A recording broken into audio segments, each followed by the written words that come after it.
My audience?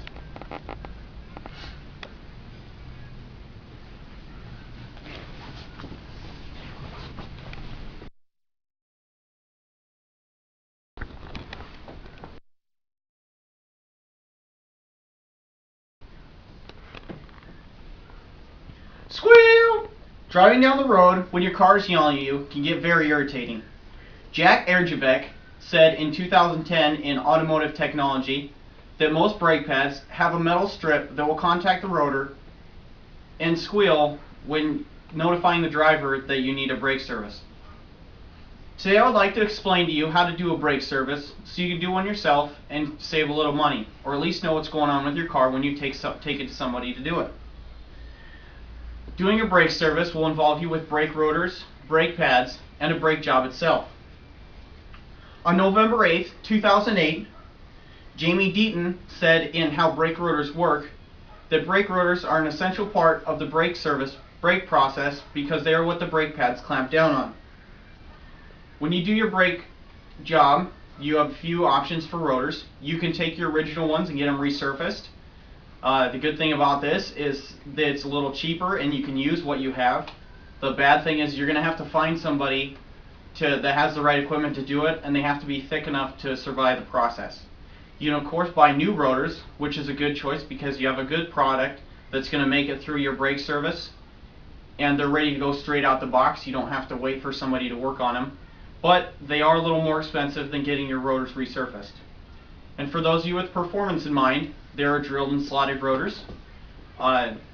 They are more expensive, and the drilled rotors have a tendency to crack under high stress applications, and the slotted rotors will go through brake pads very quickly, which makes them an uneconomical choice for the everyday driver. Up here we have a brand new brake rotor, and this is what a slotted rotor looks like for performance applications. Now that we have your rotors, we need to get some brake pads because rotors are worthless without brake pads.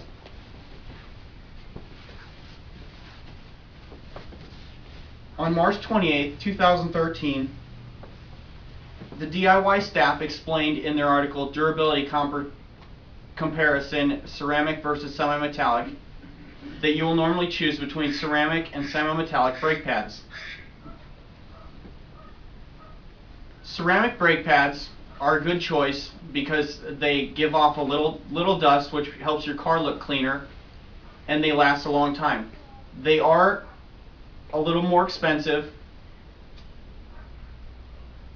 and they're not good for heavy-duty applications. Semi-metallic brake pads are good because they're a little cheaper and they're good for heavy-duty applications, but they will wear your rotors more quickly, and they give off a lot of dust, which is going to make your car look dirty more often.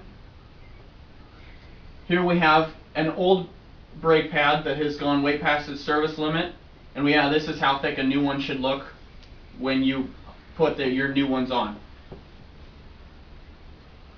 Now that we have your pads and rotors selected, it's time to get to the job itself.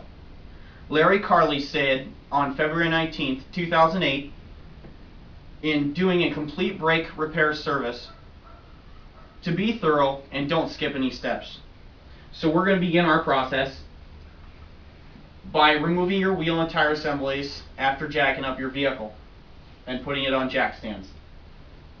We're going to remove your calipers and your old brake pads, followed by removing your old rotors. Now we can prep your brake calipers by pressing in the piston. We need to start this by removing some of your brake fluid out of the brake reservoir to allow for the other fluid out of the piston to go. Then we are going to use this tool, which is a brake pad spreader, to press in the caliper piston so you have more room, because your new pads and rotors are going to be a lot thicker than the old ones were. Once you've got your piston pressed in, we're going to replace your clips. Are we going to pay attention to the clips on the caliper? Some new brake pads come with new clips, which makes it easy. You can just take the old clips off and put the new ones on and lubricate them with assembly lube.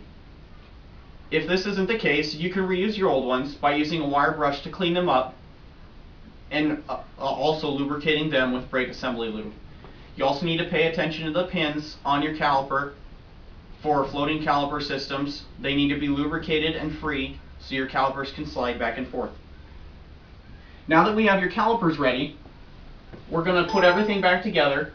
We're going to install your new rotors or your turned rotors, whichever choice you make.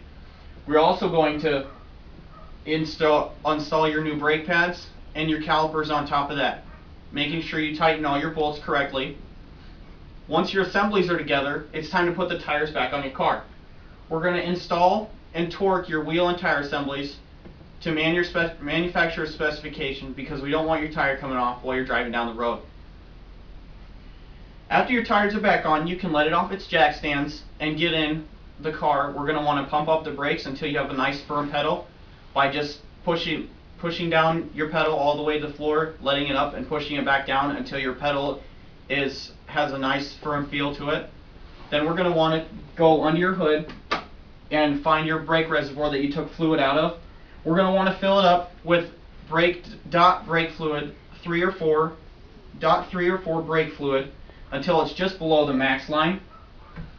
Now you can put the lid on and close your hood and get in your car. We're going to break in your pads and rotors. Andrew Markel said on October 30th, 2008, in brake burnishing procedures for new brake pads and shoes to use the 30-30-30 break-in method, which is 30 stops from 30 miles an hour with 30 seconds in between each stop to allow your parts to cool while you're breaking them in. When you're ready to perform your next service, you need to pay attention to your rotors, choose the correct brake pads, and follow each step closely.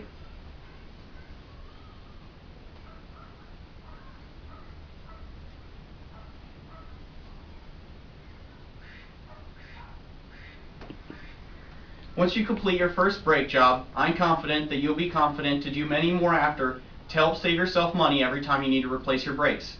Now you can take the road with confidence that your car will stop correctly and that squeal will finally be gone. Thank you, my audience. That